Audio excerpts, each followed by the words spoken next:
Pong was one of the first video games ever made, and the first commercially successful video game. The gameplay is as true as time. Each player controls a bar on either side of the screen and hits the ball back and forth to each other. You lose if you miss. Inspired by tennis, Pong captivated living rooms around the world and conveyed to people the potential there was for virtual games. But have you ever stopped to ask yourself, what if Pong could inflict physical pain to my body while I played it? Enter the PainStation.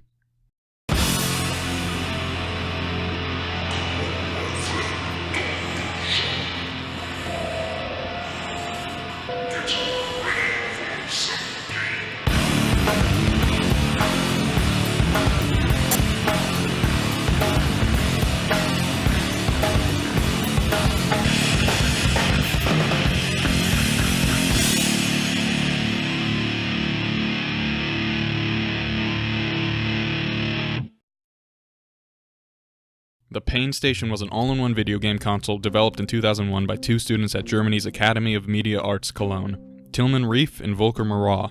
And by the way, apologies for probably mispronouncing a lot of German words in this video. The two developers were inspired to create the PainStation by a common German card game called Folter Mau Mau, or Torture Mau Mau, if that gives you any indication of the type of game it is. I'll spare you the rules on how to play the game and instead leave its Wikipedia page in the description, but essentially, the penalty for the loser is to be wrapped on the fingertips with a stack of cards, punched in the back of the hand, pinched in the back of the hand, and so on depending on the rules being used. Using this inspiration, the two men decided to put a twist on the classic game of Pong. Mau Mau built the original PainStation using shelves and quote, other crap, while Rief handled the software end. The machine would go on to be shown at many exhibitions and quickly became a hit by all who tried it. Various enhancements and new versions of the console were made and sold under the two men's new company, Fur? According to their website, only 7 of these exist in the world, and only in Germany, Switzerland, and Norway.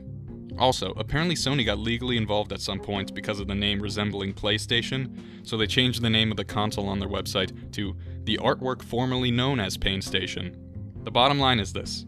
The concept of inflicting pain in a video game worked well. Now that you've contemplated the implications of that statement being true, let's take a look at how the system itself worked.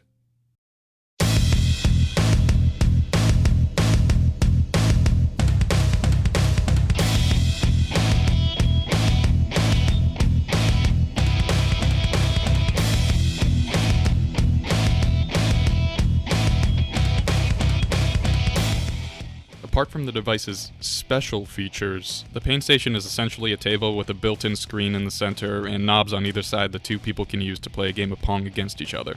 Where an unsuspecting Pong enthusiast may start to become suspicious, though, is by noticing the metal panel to the left of the knob with 2 large metal buttons on the top and bottom of it. To start the game, each player must put their left hand on the metal panel, holding down the 2 buttons and making sure not to lift their hand off of them, as this will result in a loss. The game starts fairly standard. Each player moves the bar back and forth and tries to score the ball on their opponent's side. After a few rounds are played, however, different colored tiles begin to appear behind each player's bar. This is where the fun begins. If the ball passes your bar and collides with one of these pain inflictor symbols, you will be attacked with one of 3 different methods of torture.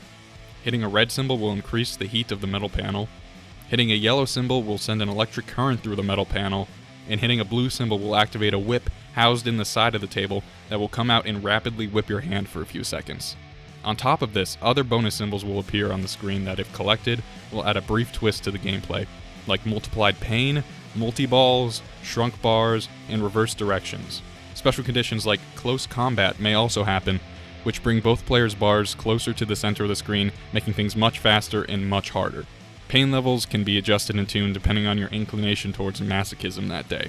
This game is madness. I played many games in my lifetime, but none with stakes quite like this. The fear and tension you feel while playing this game is incredible, with each mistake made resulting in a real-world, painful consequence. As the speed of the game increases, so does your heartbeat, making the simple game of Pong 10 times harder to play. The heat is definitely the most tame of all the punishments, only really becoming uncomfortable if you get it tons of times in a row, in which case, yeah, you might actually burn your hand.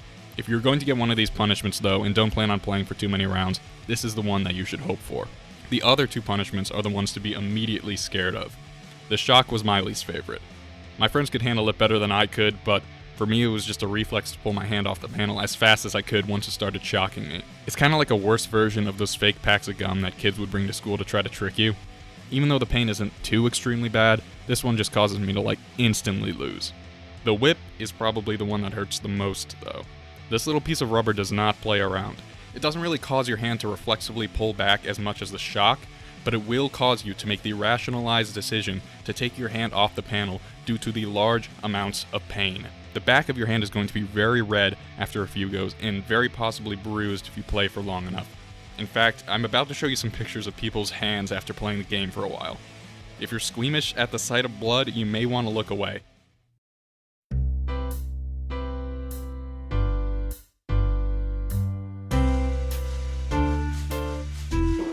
Mine damer og herrer. Beste hånda til dagen. Har du noen gang sett noe så fucka? Yeah, seriously, if you ever play this, just stop at some point before you do this stuff to your hand. What the heck, dude? I got to try this game a few years ago at the Berlin Computerspiel Museum. You did have to be over 18 to play and sign a piece of paper though, probably for good reason. This thing might be a table that plays Pong, but it is also a machine designed to physically hurt you while you play. It's an awesome experience and a ton of fun, so long as you don't play long enough to regret it. The PainStation somehow does make the concept of pain and Pong work together really well. It's weird to say that I enjoyed a video game that attempted to whip, shock, and burn me, but I think it has to do with how the designers balanced the pain to be significant enough to fear it and tame enough to want to go in for another round. I was pretty sad when I saw this product was only in Europe, although I'm sure there might be some issues in trying to import a torture game to the US. Regardless, I think it would be awesome if some of these found their ways into bars in some of the US's biggest cities. The PainStation is definitely a communal experience and would work great in those sort of atmospheres. Although now that I do say it, I do fear what a bunch of drunk people playing this game would look like. I don't know. If you're curious what else Fur has been up to, I'll leave a link in the description to their various other projects that I have no idea what they do. The PainStation is one of the most, if not the most, dangerous and unique video game consoles ever made, heightening the stakes of Pong to levels no sane man has ever conceived. While it is definitely an extremely rare thing to find in the wild, I highly recommend giving it a try if you ever have the chance. And Tillman, Volker, if you ever want to bring this thing to the States, I have no complaints. Thanks for watching, everyone.